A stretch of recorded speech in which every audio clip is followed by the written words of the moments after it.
The event-based well-being essentially is where I get my reference point from how well things are going, the status of things. So if they're going well, I feel great, and if they're going badly, I don't.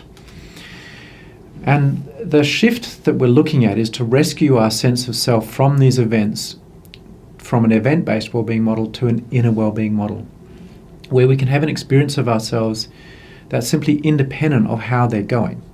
And when we get to that place, then there is, we kind of hit like an untouchable zone, if you like. So that's kind of the distinction that we're looking at. If there's a fragile sense of self, then it's very permeable and in a sense affected by so many things. And one of the things that it does actually impact is also our performance. And there's a fascinating thing called a refractory period in information processing, where when you have a competing stimuli in terms of things to process in the brain, the cognition or thinking and emotion or feeling, they almost hit this bottleneck. If they're both happening at the same time and they're both a lot's going on, out of those two, you would think, well, which one would take precedence if there was a bottleneck? Would it be thought or would it be feeling? And the thing is, if we are quite disturbed by something or other, and in terms of self-esteem, we've been affected by what someone said or by this status of things, and yet the thought process is going, well, I need to make some decisions about what to do here and problem solve, differentiate, diagnose, whatever I need to do. It's thinking like rapidly.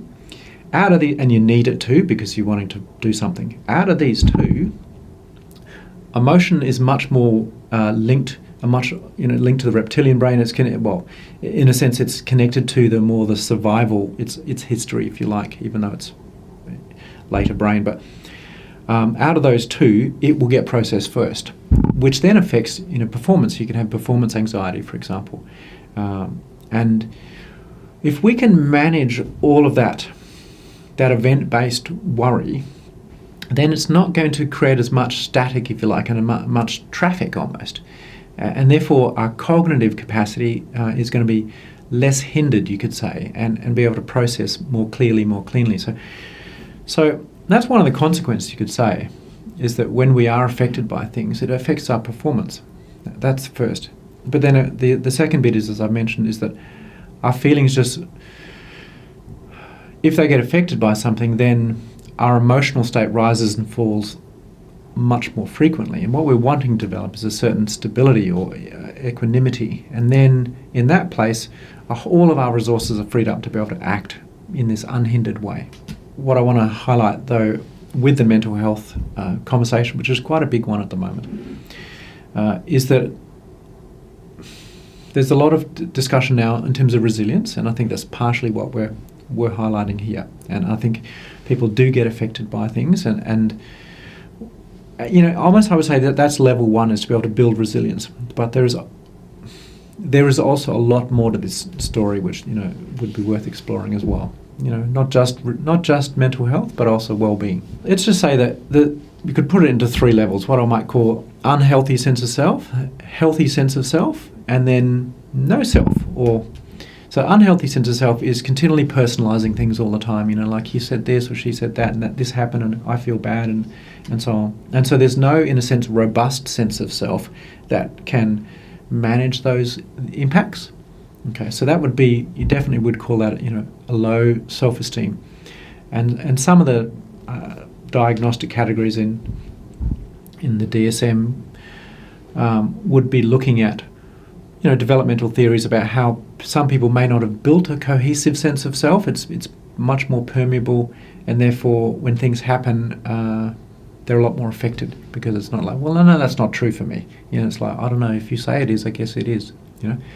So that would be the unhealthy sense of self. And typically psychology tries to move people from unhealthy sense of self to a healthy sense of self.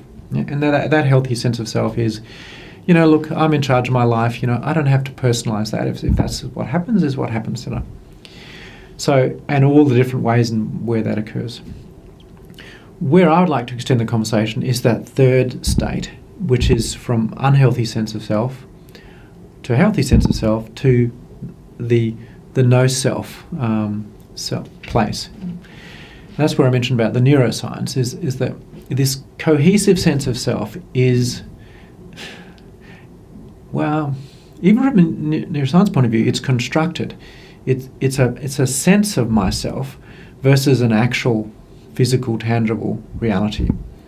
And this third place, this no sense of self, is where, when we look at philanthropists and altruistic people and saints and heroes and so on, some of my mindfulness-based heroism research has been specifically on the development of that egoless place, where you're still aware and you're still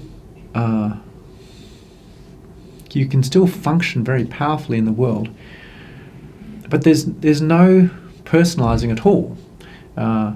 So there might be great achievement, and that might, you might feel good that that's happened, but there's no sense, well, I now feel better about myself, because somewhere you've almost transcended the need for that. So that's the last place, which is I would call the inner well-being place, is where we go beyond unhealthy self to healthy self to the no self. And in some worlds they might call that self-actualization, even enlightenment and so on. But I think psychologically speaking, this is the most powerful place for a human being to come from. If you are feeling great about yourself because you've achieved something, you're now playing that whole game, which means that if you fail, it logically would feel that you're going to have to feel bad about yourself as well. So let's just not play that game at all. Like, it's still play, but be beyond that having to be your reference point, because you've found something within or beyond, which is the reference point. There is a feedback loop that it goes both ways. Bad relationship can negatively affect self-esteem, and poor self-esteem can negatively affect relationship.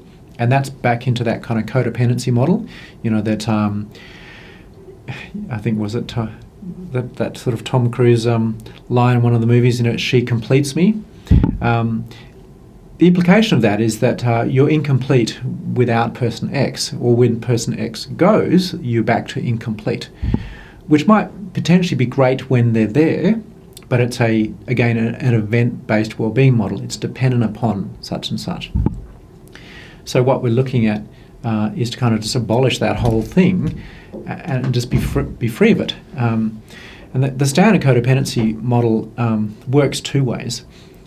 Often codependency is presented as, they're in a codependent relationship where he or she is helping this person, and they need to be helped, and they're dependent and so on. And they're the problem, they're the needy one needing to be helped.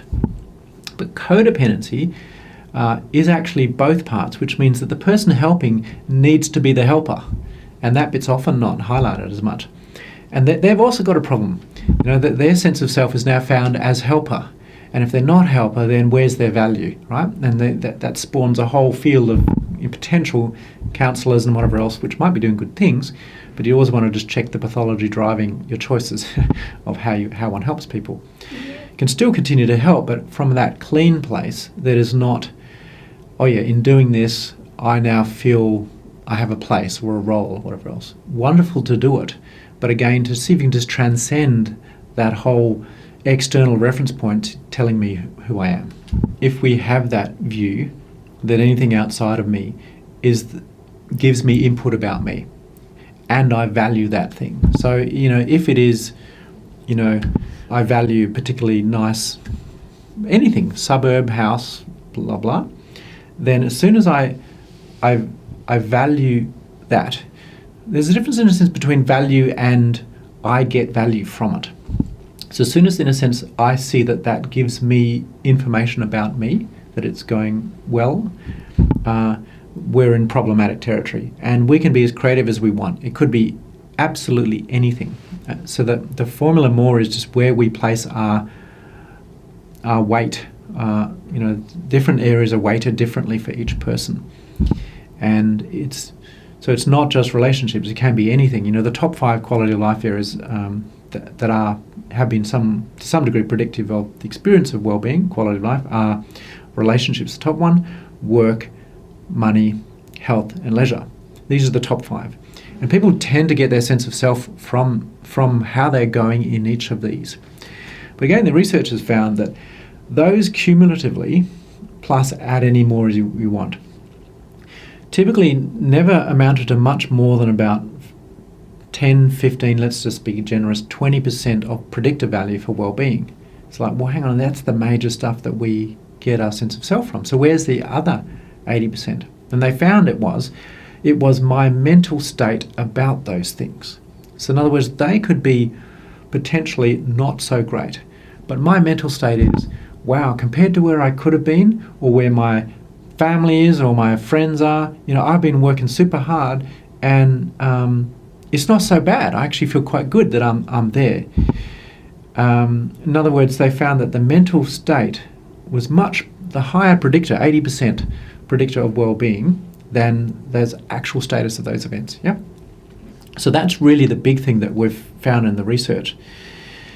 So, in fact, one of the damning things that that really struck home for me was they found that someone's view of their health was a much greater predictor of their well-being than their actual health, which is like, oh, okay. So an optimist, happy about the fact that he's only got one arm now after the accident, but at least it was his left arm and he's right-handed, so yay, could potentially have much higher well-being than someone that, say, struggled with arthritis and said, I can't play tennis as easily as I used to, and my Sundays are not how they were, and this is just, grumble, grumble, grumble, right? So in other words, completely different health status, but the well-being is much more determined by their mental relationship to those conditions than themselves. So that's the ideal place. We're taking it, in a sense, from unhealthy sense of self or ego to more healthy sense of self, But I said, even that's not quite enough. You want to be able to get to that place to where even if the status of that 20% is cactus, has kind of fallen away, you want to be able to know that it's the mental state or the internal space is robust enough to be able to deal with whatever that is. So now we want to go not just 80%, 20%. Let's pull the whole thing to it's 100% responsible place from here within myself internally, and then I get to play in this game or in this life event, but not where I'm continually trying to pull things from it in order to bring some value. It's more just play, and generally quite loving if it's done properly.